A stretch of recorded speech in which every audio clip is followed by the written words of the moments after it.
In 1841, a lone Texan named Jeff Turner crouched in a pitch-black cave, his heart pounding as the hiss of 20 diamondback rattlesnakes filled the air.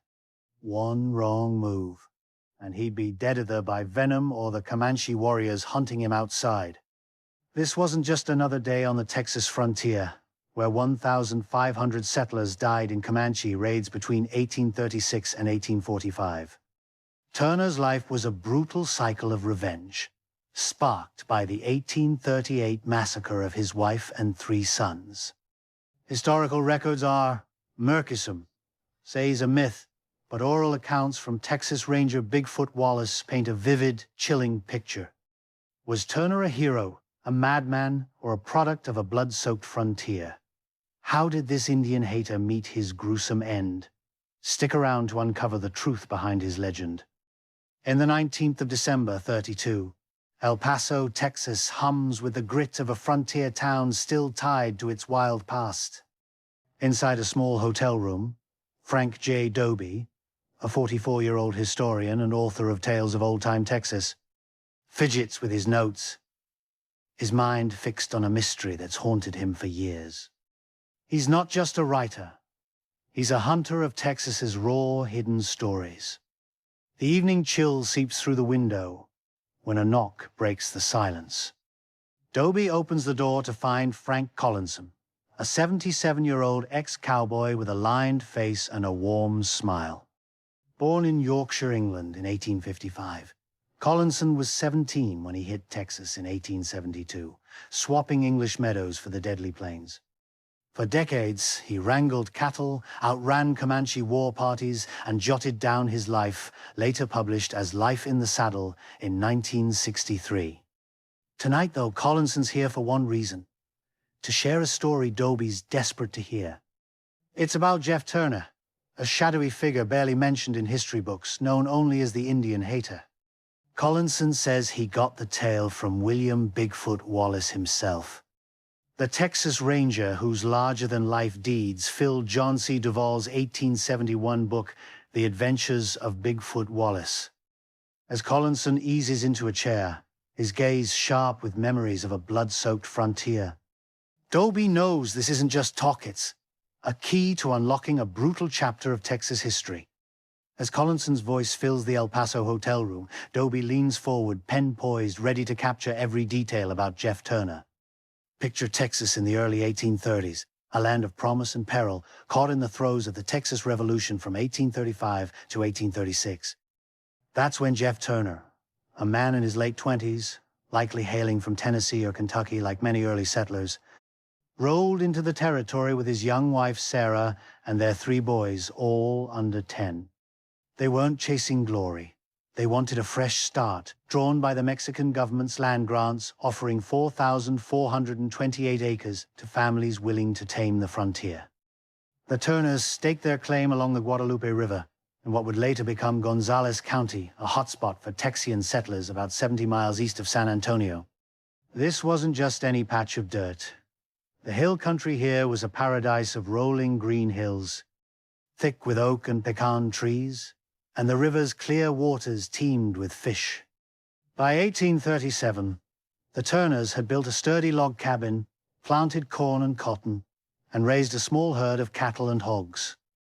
Their boys ran barefoot through fields buzzing with wildflowers, and Sarah tended a vegetable garden that kept their table full. Gonzales County was a tight-knit community, with neighbors like the Zumwalt family who'd settled nearby in 1835, swapping tools and stories of independence won at San Jacinto.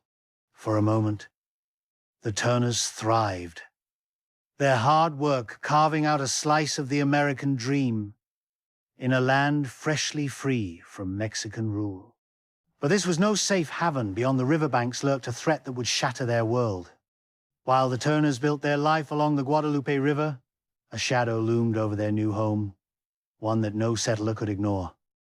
By the 1830s, the Comanche Nation ruled the vast plains of the Comancheria, a sprawling empire covering 240,000 square miles, stretching from southern Kansas through Colorado, New Mexico, Oklahoma, and deep into Texas.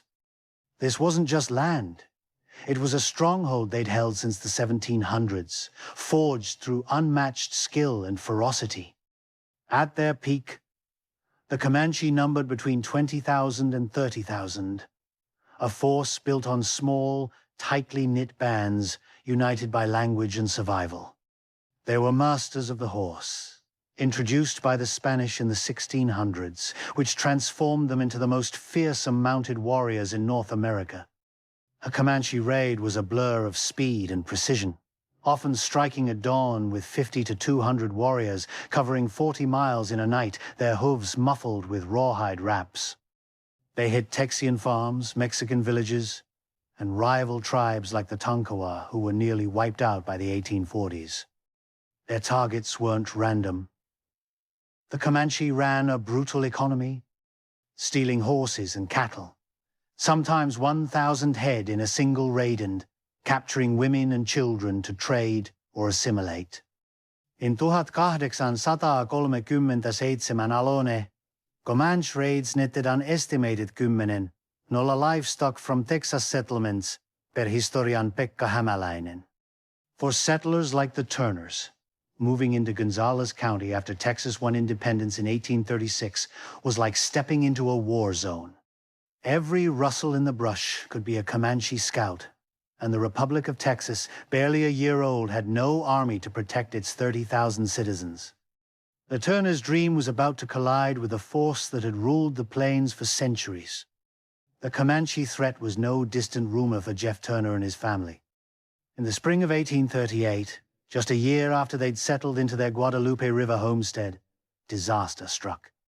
It was a crisp morning, the kind where dew clung to the grass and the air smelled of blooming wildflowers.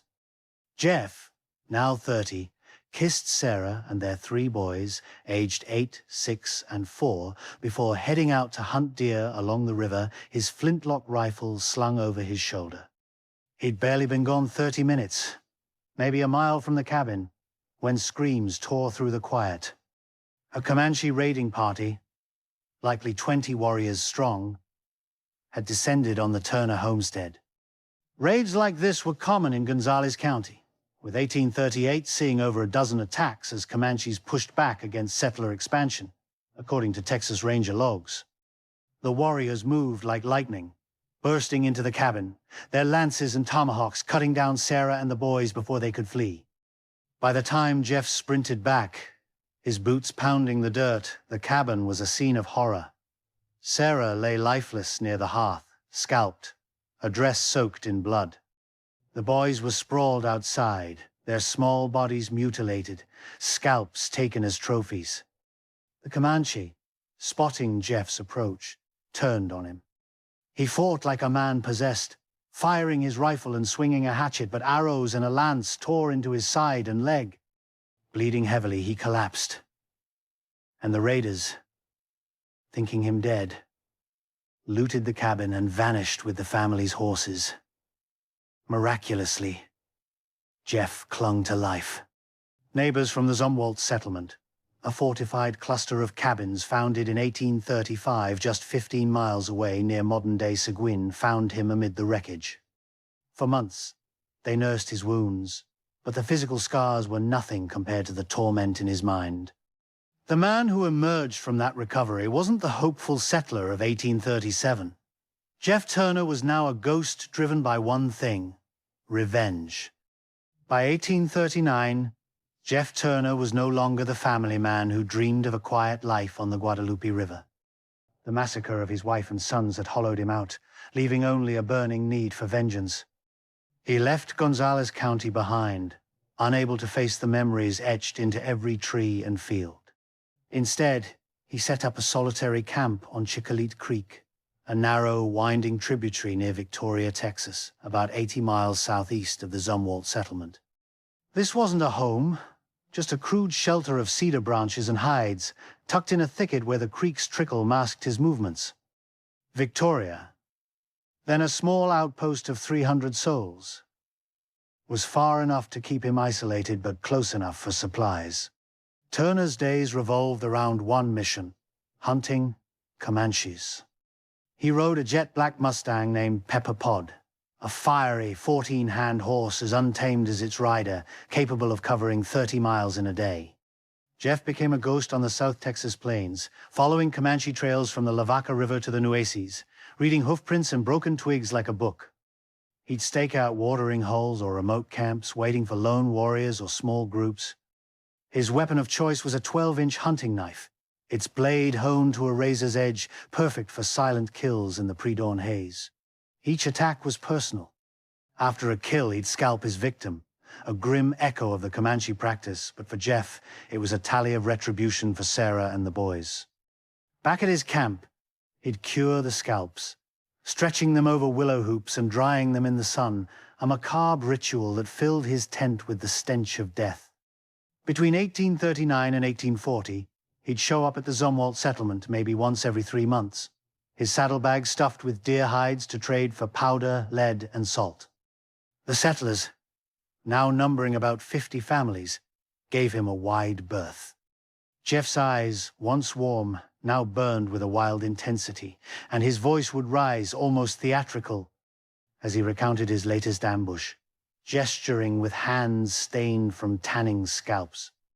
His tales, like one about slitting a warrior's throat at a spring near Refugio, chilled even the hardest pioneers. To them, Jeff Turner wasn't just a survivor. He was a man unraveling, consumed by a vendetta that was starting to define him. In the summer of 1840, Jeff Turner's solitary war against the Comanches took an unexpected turn. He was scouting near the Guadalupe River, not far from where his family's blood had soaked the earth 2 years earlier, when he stumbled across a group of Texas Rangers hot on the trail of Comanche horse thieves. Leading them was William Bigfoot Wallace, a towering 23-year-old Virginian born in 1817, who joined the Rangers after his brother was killed at the Battle of Goliad in 1836. Wallace, already a legend for his grit, was commanding a scrappy company of 15 Rangers, men in their 20s armed with Patterson Colt revolvers and Bowie knives, chasing a Comanche band that had swiped 20 horses from a ranch near San Antonio. The Rangers were tough but lost in the dense brush country, a tangle of mesquite and prickly pear stretching south toward the Nueces River. Jeff, now 32 and lean as a wolf, appeared like a specter from the shadows, his jet-black Mustang Pepper Pod snorting softly. He offered to guide them, his voice low but confident, claiming he knew every creek and game trail in the region after years of stalking Comanches. The Rangers, skeptical of this gaunt, wild-eyed stranger, agreed out of desperation. By the 18th of July 40, Jeff proved his worth. He led them 40 miles in 2 days, tracking hoofprints and bent grass to a Comanche camp hidden in a cedar brake near the Lavaca River. At dawn, the Rangers struck. The skirmish was chaos. Gunfire cracked, arrows hissed, and horses screamed. Jeff fought like a man unleashed, charging into the fray with his 12-inch hunting knife. When the dust settled, the Rangers had reclaimed all 20 horses, and Jeff stood over 2 dead Comanche warriors, their scalps dangling from his belt, blood dripping onto his boots. The Rangers, catching their breath, stared in awe and unease. Wallace, who'd seen plenty of violence, was struck by Jeff's skill's ability to read the land and fight without fear, but troubled by the feverish glee in his eyes as he tied the scalps to his saddle. Years later, in the 1850s, Wallace shared the story with Frank Collinson, admitting he respected Jeff's courage, but felt a chill at his single-minded rage, a fury that seemed to consume everything human left in him. That encounter was a glimpse of Jeff Turner at his peak, but it also hinted at the dark path he was on. Jeff Turner's relentless hunt for Comanches couldn't go unanswered forever. By late 1841, his name was whispered in fear among the Peneteca Comanche, a southern band known for their fierce resistance to Texian settlers. One chilly November night, while camped in a hidden gulch near the Nueces River, about 100 miles from his Chicolite Creek base, Jeff's luck ran out. He'd built no fire to avoid detection, relying on the cover of scrub oaks, but a Peneteca scouting party, likely 10 warriors tracking his movements, crept up under moonlight. They recognized him instantly, his jet-black Mustang, Pepper Pod tied nearby, and the scalps hanging in his tent marked him as the white man who'd killed dozens of their kin. Before Jeff could grab his knife, they overpowered him, binding his wrists with rawhide and dragging him 20 miles to their camp on the Colorado River. The Penateca, numbering about 2,000 in the 1840s, believed in puha, a spiritual power flowing through Nature Rivers, buffalo, and even a warrior's heart.